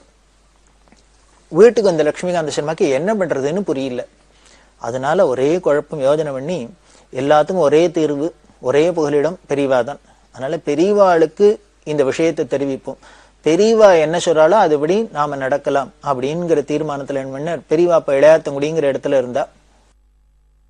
மடத்து மேனேஜருக்கு ஃபோன் பண்ணினார். ஃபோன் பண்ணி கும்போணத்துல மாதிரி சேரிட்டிஸ்ல, அப்பா குட்டி சேரிட்டிஸ்ல என்ன இருக்கு சொல்ற, ட்ரஸ்டியா இருந்து கைங்கரியம் பண்ண சொல்றார். அப்படி நான் பண்ணலைன்னா அது சரியா நடக்காத பாவம் என்ன வந்து சேரலாம் சொல்றேன். ஒரு மாதிரி இந்த சப்ஜெக்டை பத்தி சொல்லி அவர் சொல்ற, எனக்கு அதை ஏத்துக்கிறதா ஏத்துக்க வேண்டாமான்னு புரியல, ஏத்துக்கிறது சரியா ஏத்துக்காத இருக்கிறது சரியான்னு புரியல, எனக்கு குழப்பமா இருக்கு, பெரியவா காதுல போடுங்க, பெரியவா என்ன உத்தரவு பண்றாளோ அதுபடி நடக்கிறேன் அப்படின்னு சொல்லி அனுப்பிச்சார். உடனே அவர் மடத்து மேனேஜர்னு சொன்னார், நானே பெரியவாள்கிட்ட கேட்டுட்டு திருப்பி அவனுக்கு ஃபோன் பண்ணி சொல்றேன் அப்படின்னு. ஒரு 4 மணி நேரம் கழிச்சு பெரியவாள்கிட்ட சொல்லி அவர் திருப்பி பதில் சொன்னார். என்னன்னா, பெரியவாளுக்கு ரொம்ப சந்தோஷம், உடனே ஏத்துக்க சொல்லுன்னு உத்தரவு ஆயிடுத்துன்னு. இப்படி பெரியவா சொல்லிட்டான்னு லட்சுமிகாந்த சர்மாக்கு ஒரு தைரியம் வந்துடுத்து. எப்போ பெரியவாளே குரு ஆக்ஞை வந்துடுத்தோ அது தானே சரியாதான் இருக்கும், நல்லா நடக்கும் அப்படிங்கிறது. உடனே 2 நாள் கழிச்சு இந்த சப்ஜெக்ட் போய் சொன்னேன், நான் தயாரா இருக்கேன், சேர்ந்து அதுல பணி செய்யறேன், எங்க குருட்டேந்து உத்தரவு வந்துடுத்து அப்படின்னா. உடனே ஜட்ஜுக்கும் ரொம்ப சந்தோஷம், நீங்க ட்ரஸ்டியா இருக்கணும், அந்த ட்ரஸ்ட்டுக்கு 3 பேரை ட்ரஸ்டியா நியமிச்சு நீங்க வேத சம்பந்தமான வேத அபிவிருத்தியெல்லாம் நீங்க பார்த்துக்க வேண்டியது, மற்றபடி அந்த அட்மினிஸ்ட்ரேஷன் அப்படின்னு சொல்லக்கூடிய நிர்வாகத்தெல்லாம் அந்த 2 ட்ரஸ்டீஸும் பார்த்துப்பா அப்படின்னு சொன்னா. இப்ப லட்சுமிகாந்த சர்மாவுக்கு ஒரு கவலை வந்துடுத்து. 3 பேர் ட்ரஸ்டீஸா இருக்கா, அதுல 2 பேர் அட்மினிஸ்ட்ரேஷன் சைட பார்த்துப்பா, இவர் ஒருத்தர் மட்டும் வேத அபிவிருத்திக்கான ஸ்கீம் என்னன்னோ என்ன காரியங்கள் பண்ணுமோ அதை இவர் பார்த்துக்கணும் அப்படிங்கிற. ஆனா இவர் ஒரு ஸ்கீம் போட்டு இத்த பண்ணும் அத்த பண்ணும்னு சொன்னா அந்த 2 பேரும் ஒத்துக்கணுமே, அந்த நிர்வாகத்துல இருக்கிறவா 2 பேரும் சேர்ந்துன்னு ஒத்துண்டு அதுக்குண்டான காசு பணங்கள்லாம் ரிலீஸ் பண்ணாதான் இவரால் காரியங்களை செயல்படுத்த முடியும். பொதுவாவே இது மாதிரி சமயங்கள்ல கருத்து வேறுபாடெல்லாம் வரலாம், அதனால காரியங்கள் பண்ண முடியாத நின்னெல்லாம் போகலாம். இதெல்லாம் ஜட்ஜிட்ட சொன்னார். அவா 2 பேரும் சேர்ந்து நான் நினைச்சபடி பண்ண முடியாத ஏதான அதுக்கு தடை பண்ணினா நான் என்ன பண்றது அப்படின்னு. அதுக்கு ஜட்ஜி சிரிச்சுனே சொன்னா, எல்லாம் கவலைப்பட வேண்டாம், நீங்க இந்த வேத அபிவிருத்திக்காக நல்லத விஷயங்கள் எதை சொன்னாலும் அதை செயல்படுறதுக்கு அவளால ஒரு தடையும் வராது, அதுக்கு நான் கேரண்டி கொடுக்குறேன், நான் பார்த்துக்கிறேன் அந்த விஷயத்த, அதை பத்தி நீங்க கவலைப்படாதீங்க, என்ன பண்ணுமோ பண்றதுக்கு ஆரம்பிங்க அப்படின்னு. ஒரு ட்ரஸ்ட் இருந்து அதுல மூலதனமும் இருந்து பாடசாலையே நடக்காத இருந்த இடத்துல இந்த லட்சுமிகாந்த சர்மா என்ன பண்ணினார், ஒரு 7 வயசுலேருந்து 10 வயசுக்குள்ள இருக்கிற குழந்தைகள்லாம் தேர்ந்தெடுத்து ஒரு 70 பேரை சேர்த்து பாடசாலையை ஆரம்பிச்சுட்டு, பெரிய ஒரு வேத பாடசாலை ஆரம்பிச்சுடுத்து அப்பா குட்டியர் சேரிட்டிஸ்ல. யோஜனை பண்ணி பாருங்க, ஒண்ணுமே இல்லாத ஃபங்க்ஷனே ஆகாத இருந்த ஒரு பாடசாலையில 70 பேருக்கு மேல சேர்ந்து வந்திருக்கா அப்படின்னா, இதெல்லாம் எதுக்கு குறிப்பிட்டு சொல்றது அப்படின்னா, ஏதோ ஒரு திவ்ய சங்கல்பம். அந்த ஜட்ஜு சொன்னாரோ இல்லையோ, உங்களை நான் கூப்பிட்டு இதை பண்ண சொல்றேன்னா அதுக்கு ஏதோ இறைவனோட ஆணை அப்படின்னு நினைச்சுங்க அப்படின்னு சொன்னாலும் அது சத்தியம் அப்படிங்கிறாப்புல தெரியறது. ஆரம்பிச்சு நடந்தது, இப்படி இந்த பாடசாலை நடந்துட்டு இருக்கு. அப்படி இருக்கிறதே இதுக்கப்புறம் இந்த ஜட்ஜுக்கும் லட்சுமிகாந்த சர்மாக்கும் ஒரு அந்யோன்யம் வந்துடுத்து, ஒருத்தருக்குள்ள இந்த உறவு பலப்பட்டு போயிடுத்து. அப்பப்போ அடிக்கடி சந்திக்கிறது இது மாதிரிலாம் நடந்துருந்தது. அப்படி ஒரு நாளைக்கு பேசிட்டு இருக்கிறதே அந்த சப்ஜெக்ட் சொன்னார், இப்ப பாடசாலை நீங்க நடத்துறேன், வேதம்லாம் சொல்லி கொடுக்குறேன் உங்க மதத்துல உங்க குழந்தைகளுக்கு, இந்த வேதத்துக்கெல்லாம் அர்த்தம் தெரியுமா அவளுக்கு, இந்த அர்த்தத்தெல்லாம் புரிஞ்சுக்கிறதுக்கு உங்களுக்கு ஏதானும் உங்க சாஸ்திரத்துல ஏதானும் சிஸ்டம் இருக்கா, இதை தெரிஞ்சுக்கிறதுக்கு என்ன பண்ணிருக்கு அப்படின்னு. அதுக்கு அந்த ஜட்ஜு சொன்னார், இப்போ ஒரு குறிப்பா ஒரு உதாரணத்துக்கு ஒரு இஸ்லாம் மதத்தை எடுத்துட்டாக்க அந்த இஸ்லாம் மதத்துக்கு என்ன பண்றான்னா குர்ஆன் சொல்லித்தரத்தையே அதோட அர்த்தத்தை எல்லாமும் சொல்லித்தரா. அது வேற ஒரு லாங்குவேஜ்ல இருக்கு, அரபிக் லாங்குவேஜ்ல இருக்கு. அதுல இருக்கிறது எல்லாரும் உலகத்துல இருக்க எல்லாரும் அந்த மதத்தை சேர்ந்தவா தெரிஞ்சுக்கணும் அப்படின்னா அவளோட லாங்குவேஜ்ல மொழியில அதுக்கு அர்த்தத்தெல்லாம் சொல்லணும். அது பாஷ்யம் அப்படிம்போம் நம்ம சனாதன மதத்துல. இப்ப வேதம் அப்படின்னா வேதத்துக்கு அர்த்தத்தை சொல்றது பாஷ்யம். வித்யாரண்யர் அப்படிங்கிற பெரிய மகான் அவர் பண்ணியிருக்கார் சாயன பாஷ்யம் அப்படின்னு. அதுதான் இந்த சப்ஜெக்ட் கேட்டார். அதனால இந்த வேதத்தை சொல்லி தெரியல, அதுக்கு அர்த்தத்தை தெரிஞ்சுனா அதோட பெருமை முழுக்க தெரியும். அதனால இந்த வேத அர்த்தத்தை சொல்லி தரத்துக்கு நீங்க என்ன பண்ணிருக்க, அது வரைக்கும் வேத பாஷ்யத்துக்குன்னு ஏதோ அவ தனியா படிச்சிருந்திருப்பாளே வழி ஒரு காலேஜோ ஒரு இன்ஸ்டிடியூஷன் மாதிரி ஒரு பாடசாலை மாதிரி பெருசா வச்சுன்னு பண்ணல இல்லைன்னு சொன்னார். அந்த ஜட்ஜே என்ன பண்ணினார், மாயவரத்துக்கு பக்கத்துல நீடூர்னு இருக்கு, அந்த நீடூர்ல அரபிக் காலேஜ்னு ஒண்ணு இருக்கு. அதுல அந்த இஸ்லாம் மதத்துல அவளோட குர்ஆனுக்கு அர்த்தம் செலுத்துறது எல்லாம் நடக்கிறது. இதை அழிச்சுன்னு போய் காமிச்சார். இங்க பாருங்கோ இவ எப்படி பண்றா, அவ மதத்து வேதத்துக்கு அந்த அர்த்தத்தையும் எப்படி சொல்லித்தரா, இத மாதிரி உங்க வேதத்துக்கு பண்ண வேண்டாமா அப்படின்லாம் கேட்டா நிஜமாவே லட்சுமிகாந்த சர்மாவுக்கு ஆச்சரியமா இருந்தது. என்ன இந்த ஜட்ஜிக்கு இவ்வளவு ஒரு ஆர்வமா இருக்காரு அப்படின்ட்டு. இதை பண்ணினா வாஸ்தவம் தான், ஆனா பண்றதுக்கு எப்படி பண்றதுன்னு தெரியல. இந்த ஜட்ஜி கேட்டது லட்சுமிகாந்த சர்மாவுக்கு ஒரு ஆச்சரியமா இருந்தது. காரணம் என்னன்னா, இந்த ஜட்ஜு கூப்பிட்டு இவரை இது மாதிரி நீங்க ட்ரஸ்டியா இருந்து இந்த பாடசாலை நடத்தணும் அப்படிலாம் சொல்ல ஆரம்பிச்சதுக்கு சில நாட்களுக்கு முன்னால இளையாத்தங்குடியில போய் பெரியவாளை தரிசனம் பண்ணார். பெரியவாளை தரிசனம் பண்றது பெரியவா சாதாரணமா கேட்டா, நான் ஒண்ணு சொன்னா செய்வியா அப்படின்னு, என்ன சொல்றாளோ செய்யறேன் அப்படின்னு, நீ ஒரு வேத பாஷ்ய காலேஜ் ஆரம்பிப்பியோ அப்படின்னா. லட்சுமிகாந்த சர்மாட்ட பெரியவா கேட்கிறா, எப்போ இந்த நிகழ்ச்சியெல்லாம் நடக்கிறதுக்கு முன்னாலேயே இளையாத்தங்குடியில் இருக்குது. நான் சொன்னா நீ ஒரு வேத பாஷ்ய காலேஜ் ஆரம்பிப்பியோ அப்படின்னா. அவர் உடனே நான் ஆரம்பிக்கிறது என்ன, பெரியவா சொன்னாக்க உத்தரவு பண்ணா ஆரம்பிச்சுடலாம் அப்படின்னா. அதுக்கு எவ்வளவு பணம் வச்சிருக்க நீ அப்படின்னா. பெரியவாளே தான் கேட்கிறா, நான் சொன்னா நீ ஒரு வேத பாஷ்ய காலேஜ் ஆரம்பிப்பியான்னு. அவர் உடனே லட்சுமிகாந்த சர்மா பெரியவா சொல்லிட்டா உத்தரவு பண்ணிட்டா ஆரம்பிச்சுடலாம் பண்ணிடலாங்கிறார். உடனே பெரியவாளே கேட்கிறா, நீ அதுக்கு எவ்வளவு பணம் வச்சிருக்க அப்படின்னா.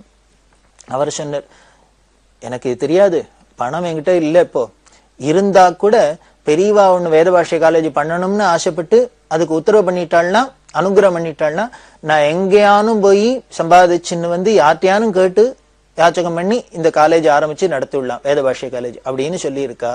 உடனே பெரியவா சிரிச்சுட்டே, காலம் வரத்தே நான் சொல்றேன் போயிட்டு வா அப்படின்னு அன்னைக்கு சொல்லிட்டா. இப்போ இந்த சப்ஜெக்ட் இதை கேட்டோன்னு உங்களுக்கு வேதார்த்தம் சொல்லி தரத்துக்கு நீங்க என்ன ஏற்பாடு பண்ணிருக்கீங்க, அதுக்கு என்ன பண்ணிருக்கீங்கன்னு கேட்டோன்னு பெரியவா அப்ப சொன்னது ஞாபகம் வந்தது.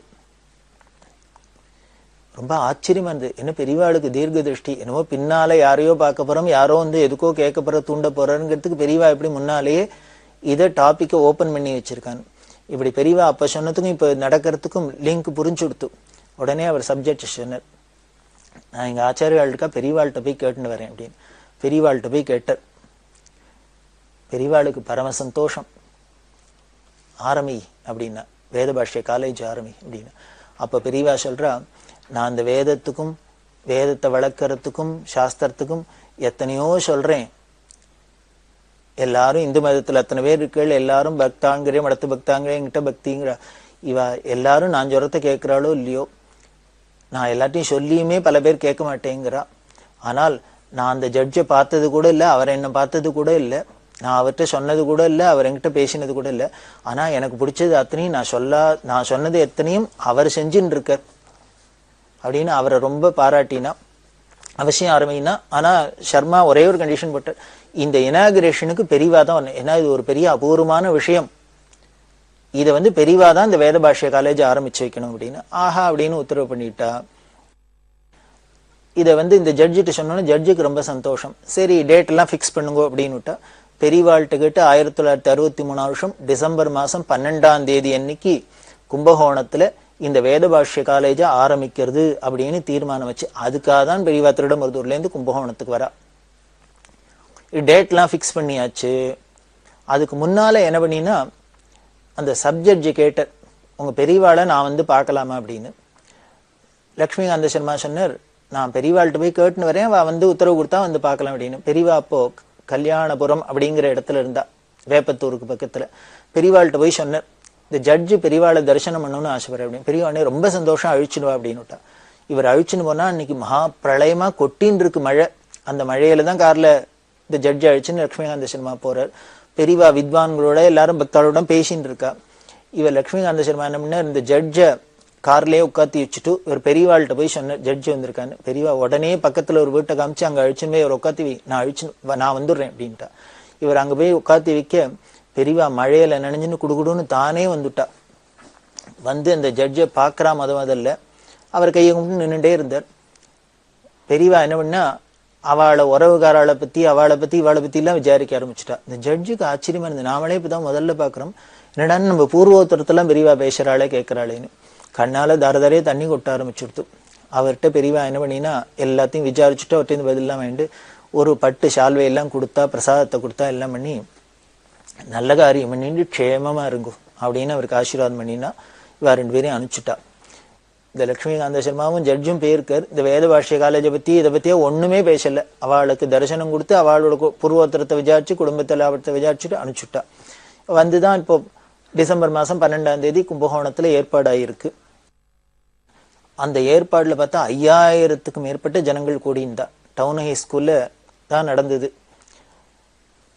அந்த ஜட்ஜு வந்திருக்கார், அந்த சப்ஜட்ஜு, அவருக்கு மேல ஜட்ஜு இருப்பளவு டிஸ்ட்ரிக்ட் ஜட்ஜு அவர் நரசிம்மன் அப்படின்னு எல்லாரும் வந்திருக்கா. பெரியவாளும் வந்துட்டா. 5000 பேர் கூடி இருக்கா. பெரியவா என்ன பண்ண, இந்த லட்சுமிகாந்த சர்மா அந்த வரவேற்பு பத்திரத்தை சம்ஸ்கிருதத்துல வாசிச்சு பெரியவாளுக்கு அர்ப்பணை பண்ணின்னு உடனே பெரியவா சொன்னா, நீ அந்த ஜட்ஜி யாருன்னு இவாளுக்கெல்லாம் இன்ட்ரடியூஸ் பண்ணிவிடு, அவரோட ஜாதியை சொல்லுன்னா. லட்சுமிகாந்த சர்மாவுக்கு தூக்கி ஏற்பட்டு, இத்தனை பெரிய சபையில ஒருத்தரை எப்படி ஜாதி எல்லாம் குறிப்பிட்டு சொல்றது அப்படின்னு. அவருக்கு பெரியவாளோ உத்தரவு பண்றா, இவருக்கு எப்படி சொல்றதுன்னு எம்பராசிங்கா இருக்கு, தர்ம சங்கடமா இருக்கு. பெரியவாளே அதனால இவர் என்ன பண்ணினார், இந்த சப்ஜெக்டை பத்தி ஏதோ 1-2 வார்த்தை சொல்ல ஆரம்பிச்சோடனே பெரிய அதெல்லாம் இருக்கட்டும், நான் ஜனத்தை சொல்லும் அப்படின்னு அவர் சொல்றதுக்கு தயங்கினா பெரியவாளே சொன்னா, அவரோட ஜாதியை சொல்லி இப்படி எல்லாம் கைங்கரியம் பண்ணியிருக்க அப்படின்னு சொல்லிட்டு அன்னைக்கு ஒரு 2 மணி நேரம் அபூர்வமா பொழிஞ்சா. வேதத்தை பத்தியும் சாஸ்திரத்தை பத்தியும் அதோட பாஷ்யத்தை பத்தியும் எல்லாம் பண்ணி, இப்படி நான் சொல்லாதையே என்னை பார்க்காதே இவர் எனக்கு பிடிச்ச காரியத்தெல்லாம் பண்ணிட்டு இருக்கார், ஒரு பெரிய தர்மத்தை பண்ணியிருக்கார் அப்படின்லாம் அவரை சொல்லி இந்த காலேஜை ஆரம்பிச்சு வச்சா. எப்பொழுதுமே இதெல்லாம் பார்த்து வருத்தப்படுறதுக்கு அசிங்கப்படுறதுக்கு எல்லாம் உலகத்துல மனுஷான்னு இருப்பாள். அது மாதிரி சில பேர்லாம் சேர்ந்துன்னு என்ன பண்ணிட்டா, இந்த ஜட்ஜை பத்தியும் இந்த லட்சுமிகாந்த சர்மாவை பத்தியும் எல்லாரும் அந்த ஜட்ஜோட மேல் அதிகாரிகளுக்கு அரசாங்கத்துக்குலாம் எழுதி போட்டுட்டா. மொட்டை கடிதாசெல்லாம் எழுதி போட்டு வார்த்தை பண்றா, இத்த பண்றா, மிஸ்யூஸ் பண்றா அந்த சேரிட்டிஸ் அதெல்லாம் மாதிரி எழுதி போட்டுட்டா. இதனால கேஸ் எல்லாம் வர ஆரம்பிச்சுடுத்து. இது லட்சுமிகாந்த சர்மாவுக்கு ரொம்ப வருத்தமா இருந்தது. நாம பாட்டுக்கு சும்மா அந்த ஏதோ நல்ல காரியம் பண்ணணும்னு போக அவரும் நல்லதுக்கு தான் ஆசைப்பட்டு இப்படி கேஸ் எல்லாம் வந்துடுத்தேன்னு. அப்ப அந்த ஜட்ஜு சொன்னேன், நீங்க ஏன் கவலைப்படணும், நான் ஏன் கவலைப்படணும், தர்மம் சத்தியமும் ஜெயிக்கும் எப்பொழுதும். அதனால நீங்க என்ன பண்ணுங்க, எதுவா இருந்தாலும் பெரியவாள்கிட்ட போய் சொல்லுங்க அப்படின்னு. பெரியவாள்கிட்ட போய் சொன்னா பெரியவா என்ன பண்ணினா ஒரு சந்திரமௌலீஸ்வர் பிரசாதத்தை கொடுத்து அம்பாள் பாதத்திலேருந்து ஒரு மகிழம்பு மாலையும் எடுத்து கொடுத்து லட்சுமிகாந்த சர்மாட்ட கொடுத்து, ஒன்னையும் அந்த ஜட்ஜையும் ஒருத்தராலையும் ஒன்றும் பண்ண முடியாது போ அப்படின்னு சொல்லி பிரசாதத்தை கொடுத்தா. இந்த பிரசாதத்தை வாங்கிக்கிறதே அவர் என்ன நினைச்சுட்டார், இப்படி பெரியவாளோட வாக்கும் இந்த பிரசாதமே போறோம், நம்மளை காப்பாத்துறதுக்கு பெரிய அரணா இருக்கும், கவச்சமா இருக்கும் அப்படின்னு உணர்ச்சி வசப்பட்டு சொல்ல பெரியவா உடனே சிரிச்சுட்டு, இதுக்கு மேல கவச்சமே உனக்கு போடுறேன் அப்படின்ட்டு தான் கழுத்துல போட்டு இந்த மகிழம்பு மாலையும் தூக்கி லட்சுமிகாந்த சர்மாவுக்கு தூக்கி போட்டு காப்பாத்தினா. இப்படி வந்ததுக்கு அப்புறம் என்ன ஆயிடுத்துன்னு, இந்த போட்ட கேஸ் எல்லாம் வித்ரா எடுத்து எல்லாம் தோத்து போயிடுத்து. வேடிக்கை என்னன்னு, இப்படி கேஸ் போட்டது போக இப்படி சப்ஜெக்டா இருந்தவர் டிஸ்ட்ரிக்ட் ஜட்ஜா ப்ரமோஷனே கிடைச்சுடுத்து அவருக்கு. இதுதான் பெரியவா பண்ணின அனுகிரகம். அப்புறம் பல நாட்களுக்கு அந்த ஜட்ஜு சொல்லிட்டு பத்தேடா பெரியவா அனுகிரகத்தை பத்தேடா, சத்தியம் எப்படி ஜெயிக்கிறது பாருங்க அப்படின்னு. அதனால எந்த காரியத்தையும் நம்ம மனசு தளரப்படாது. நாம பண்றது தர்ம நியாயமா இருந்ததுன்னு நம்ம பாட்டுக்கு பண்ணிட்டே போனோம், ஈஸ்வரனுக்கும் பின்னாலேயே வரும். இப்படி எல்லாம் இருந்தவர் அந்த ஜட்ஜு. இந்த ஜட்ஜோட பல தரம் போய் பெரியவாளை தரிசனம் பண்ணியிருக்கார். ஒரு தரம் பெரியவா தரிசனத்துக்கு இந்த ஜட்ஜ் இல்லாத போறதே லட்சுமிகாந்த சர்மா பெரியவாள்கிட்ட ஒரு குறைய சொன்னார். ஜட்ஜி பெரியவாள்கிட்ட ரொம்ப பக்தியா இருக்கார், பல தரம் வந்திருக்காரு, ஆனா ஒரு தரம் கூட பெரியவாளுக்கு நமஸ்காரம் பண்ணினது இல்லை, எனக்கு அது ஒரு வருத்தமா இருக்கு அப்படின்னா பெரியவா சிரிச்சுட்டே சொல்றா, அவர் எனக்கு நமஸ்காரம் பண்ணாதனாலதான் நான் அவருக்கு தரிசனம் கொடுக்குறேன் அப்படின்னு. என்ன நமஸ்காரம் பண்ணலேன்னா ஈஸ்வரனுக்கு பிரீத்தியா, ஏன் இப்படி பெரியவா காரணம், இப்படி இருந்த இந்த ஜட்ஜி வேதத்துக்கும் வேத பாஷ்யத்துக்கும் இவ்வளவு பெரிய காலேஜ் நடக்கிறதுக்கு காரணமா இருந்தவர் ஒரு இஸ்லாமிய ஜஸ்டிஸ் கமாலுதீன் அப்படின்னு அவரோட பேர். அவரோட மதத்து சம்பிரதாயப்படி ஆண்டவனை தவிர வேற யாருக்கும் வணக்கம் இல்லை அப்படிங்கிறதுனால அவர் வணங்கல. அதுதான் பெரியவா அவர் மதத்து சம்பிரதாயப்படி எனக்கு நமஸ்காரம் இல்லை, அதனாலதான் நான் அவருக்கு தரிசனம் கொடுத்தேன், அதுதான் எனக்கு ரொம்ப பிடிச்சிருந்தேன். இதுதான் பெரியவாளோட குணம். எந்த மதத்தை சேர்ந்தவாளா இருந்தாலும் யாரா இருந்தாலும் எப்படி எல்லாம் கைங்கரியம் பண்றா அப்படிங்கிறதுலாம் தெரியுது. இந்த இனாகிரேஷன் வேதபாஷ்ய காலேஜுக்காக தான் பெரியவா வந்தா. அப்படி வந்த பெரியவா இன்னும் பல சுவாரஸ்யமான நிகழ்ச்சியெல்லாம் நடந்துட்டு இருக்கு, அதெல்லாம் தொடர்ந்து பார்க்க போறோம். பெரியவா சரணம். இந்நிகழ்ச்சியின் அடுத்த பகுதி நாளை மாலை இதே நேரத்தில் ஒளிபரப்பாகும். பெரியவா சரணம். பெரியவா சரணம். அடுத்த நிகழ்ச்சி திருவாசக இன்னிசை. வழங்குபவர் ஸ்ரீ சத்குருநாத தேசிகர் அவர்கள். பெரியவா சரணம். திருச்சிற்றம்பலம். கண்ட 10 இந்திரிய வயமயங்கி இறப்பதற்கே காரணமாய் அந்தரமே திரிந்து போய்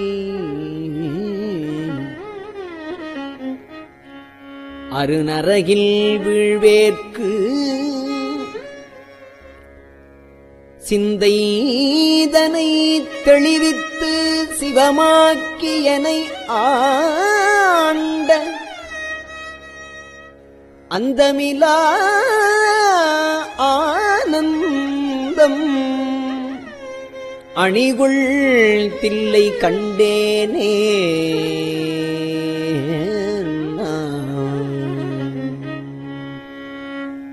வினைப்பிறவி என்கின்ற வேதனையில்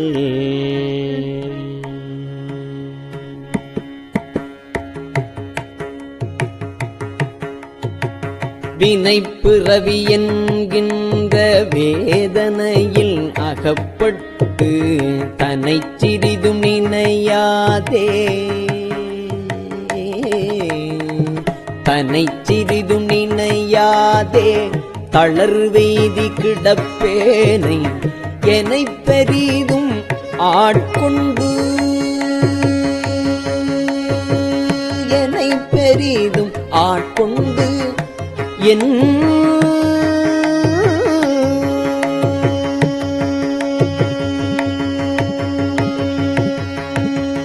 என்னை பெரிதும் ஆட்கொண்டு என் பிறப்பறுத்த இணையிலியை அனைத்துலகும் தொழும் தில்லை,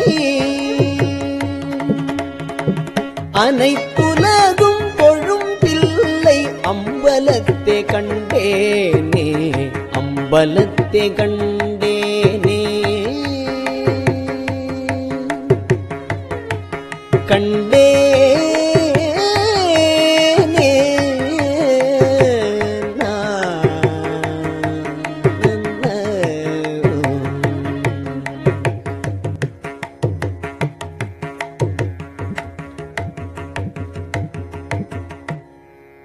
உருத்தெரியா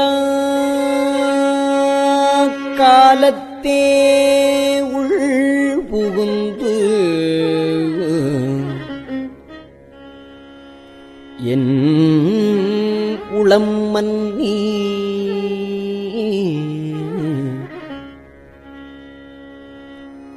கருத்திருத்தி ஊன்புக்கு கருணையினால் ஆண்டு கொண்ட திருத்துருத்திமேயானை தித்திக்கும் சிவபதத்தை அருத்தினால் நாயடியேல்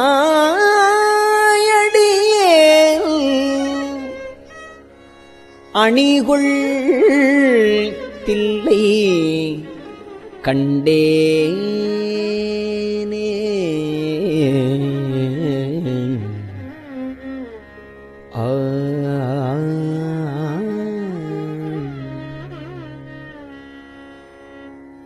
கல்லாத புல்லறிவில் கடைப்பட்ட நாயேனை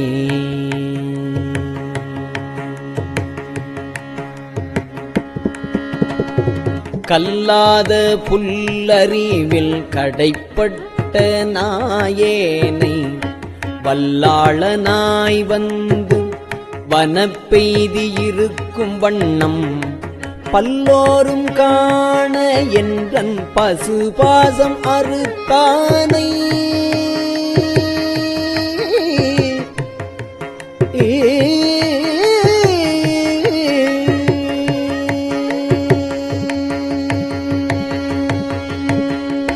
பல்லோரும் காண என்றன் பசுபாசம் அறுத்தானை எல்லோரும் இறைஞ்சதில்லை அம்பலத்தை கண்டேனே எல்லோரும் இறைஞ்சதில்லை அம்பலத்தை கண்டேனே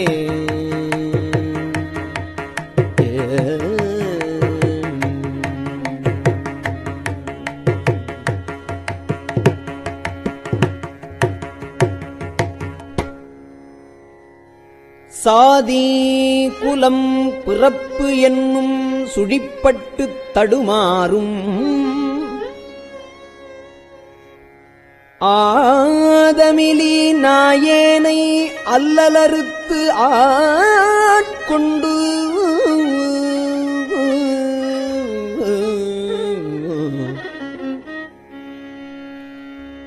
பேதை குணம் பிறர் உருவம் யான் எனது என் உரைமாய்த்து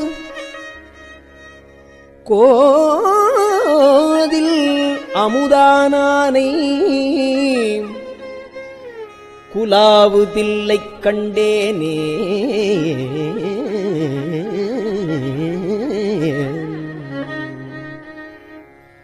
பிறவிதனை அறமாற்றி பிணி மூப்பு என்று இவை இரண்டும் உறவினொடும் ஒழியே சென்று உலகுடைய ஒரு முதலை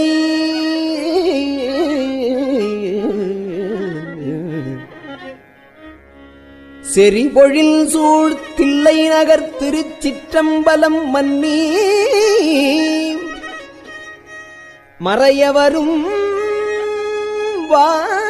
வானவரும் வணங்கிட நான் கண்டேனே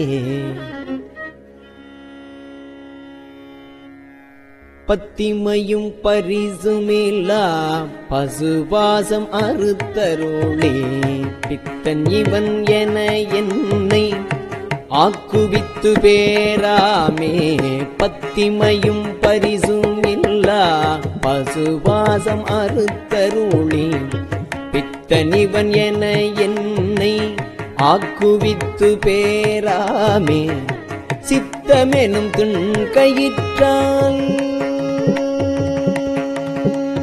சித்தமெனும் திண்கயிற்றால்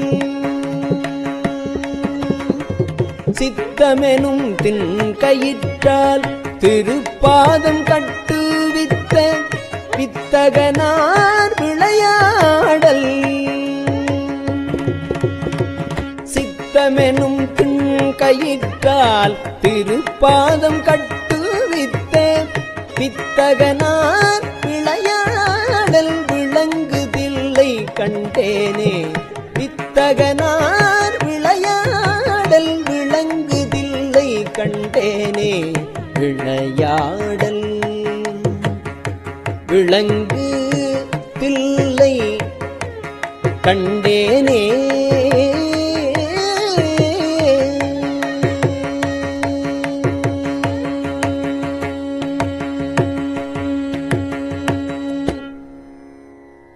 அளவிலா பாவகத்தான் அமுக்குண்டு இங்கு அறிவின்றி விளை ஒன்றும் அறியாதே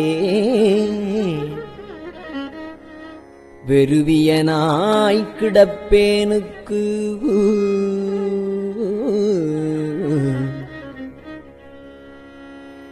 அளவிலா ஆனந்தம் அளித்து என்னை ஆண்டானை அளவிலா ஆனந்தம் அளித்து என்னை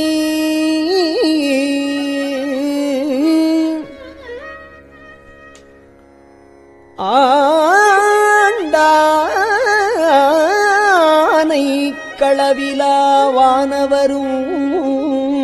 தொழுந்தில்லைக் கண்டேனே.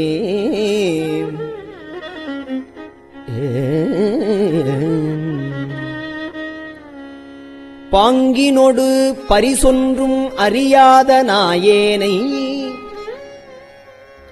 ஓங்கி உளத்து ஒளி வளர உலப்பிலான்பருளி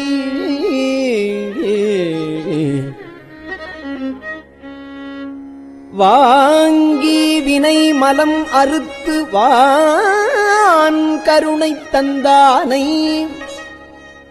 நான்கு மறை பயில் தில்லை அம்பலத்தே கண்டேனே.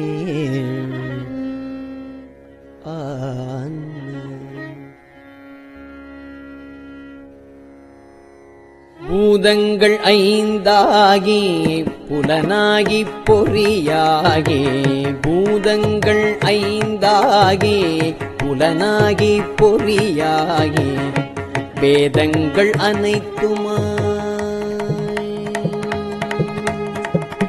வேதங்கள் அனைத்துமாய் பேதமிலா பெருமையனை வேதங்கள் அனைத்துமாய் பேதமிலா பெருமையனை கேதங்கள் கெடுத்தாண்ட கிளரொளியை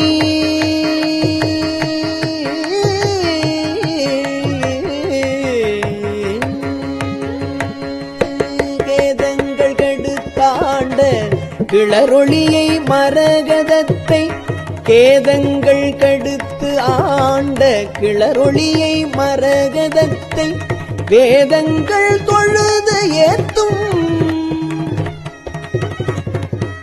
வேதங்கள் தொழுதேத்தும் விளங்குதில்லை கண்டேனே. கேதங்கள் கடுத்தாண்ட கிளரொளியை மரகதத்தை வேதங்கள் தொழுதேத்தும் விளங்குதில்லை கண்டேனே விளங்குதில்லை கண்டேனே. ஏ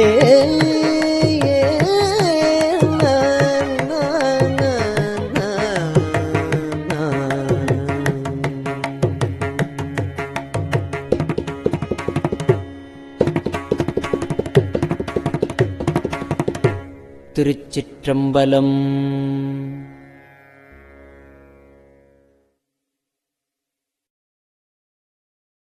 பெரியவா சரணம். இந்நிகழ்ச்சியின் அடுத்த பகுதி நாளை மாலை இதே நேரத்தில் ஒளிபரப்பாகும். பெரியவா சரணம். பெரியவா சரணம். பெரியவா வானொலியின் இன்றைய நிகழ்ச்சிகளின் நிறைவாக திருப்பொன்னூசல் வழங்குபவர் சத்குருநாத தேசிகர் அவர்கள். பெரியவா சரணம். திருச்சிற்றம்பலம்.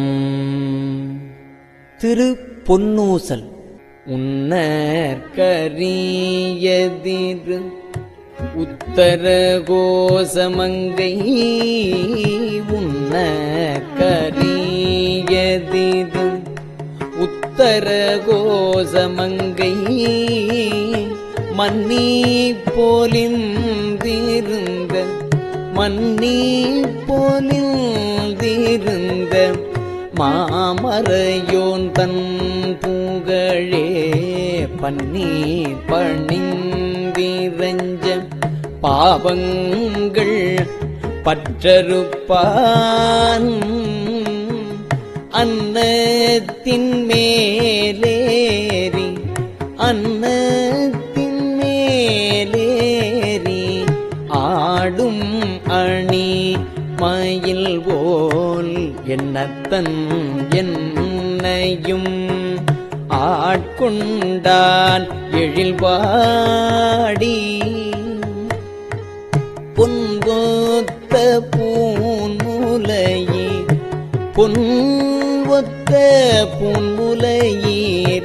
பொன்னூசல் ஆடாமோ ஆ.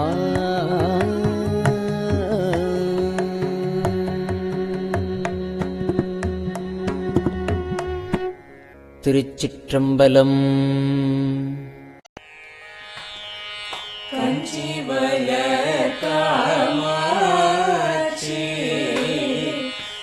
தங்குழந்தாய் சங்கரரே கஞ்சிவள காமாட்சி தங்குழந்தாய் சங்கரரே குரு சந்திரசேகரரே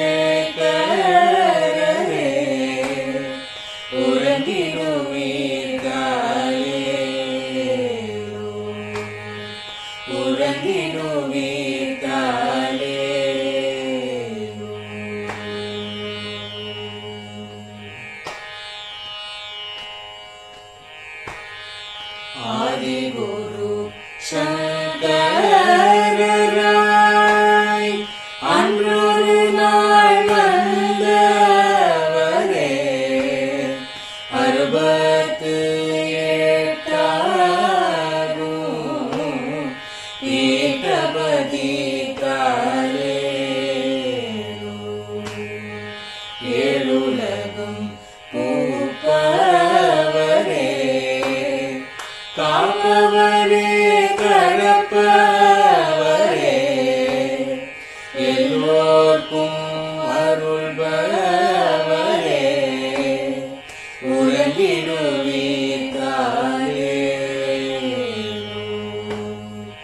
அயனுடனே மாலவனோ தேடிய பொற்பதத்தவரே அருமறைகள் சாற்றும் முயல் மலர்பதமே காலே முக்தி நிலை எய்திடவே சக்தி தரும் சத்குருவே முக்தி நிலை எய்திடவே சக்தி தரும் சத்குருவே நித்தமெங்கள் நாவீசையில் நித்திரை கொள்தாரே நித்தமெங்கள் நாவீசையில் நித்திரை கொள்தாளே நித்தமெங்கள் நாவீசையில் நித்திரை கொள்தாளே.